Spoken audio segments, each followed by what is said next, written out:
தேவனுடைய பிள்ளைகளே, மன்னியாமை என்ற இருள் அகல வேண்டும்.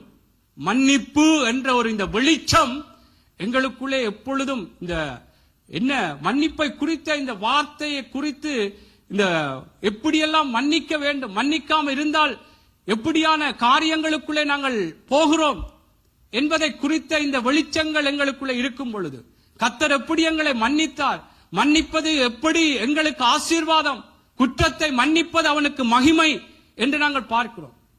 கர்த்தருடைய பிள்ளைகளே, இவைகளெல்லாம் நாங்கள் உள்ளாக எங்களுடைய இருதயத்திலே வைத்து நாங்கள் ஆண்டவருக்குள்ளாக எந்த நிலையிலும் நாங்கள் யார் எப்படி பேசினாலும் அவர்கள் எங்களை மன்னிக்கும்படியாய் கேட்கும் பொழுதோ, அவர்கள் கேட்காவிட்டாலும் என்றால் இயேசு அவர் முந்தி அன்பு கூர்ந்தார் நம்மிடத்தில் என்று வேதம் சொல்லுகிறது.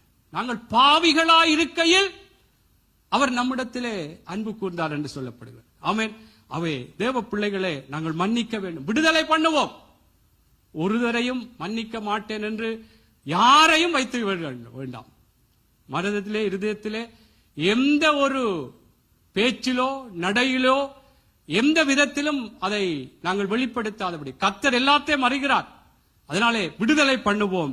நாங்களும் ஆசீர்வாதத்துக்குரியவர்களாக ஆண்டவருடைய எந்த விடயங்கள்ல இன்னும் சில வேளைகள் நாங்கள் மன்னிக்காமல் ஒருவரை விடுதலை பண்ணாமல் இருக்கும் பொழுது எங்களுடைய வாழ்க்கையிலும் பல காரியங்களே ஒரு விடுதலைக்குரிய காரியங்கள் இல்லாமல் இருந்து கொண்டிருக்கிறதா என்பதை பார்ப்போம், ஆராய்ந்து பார்ப்போம்.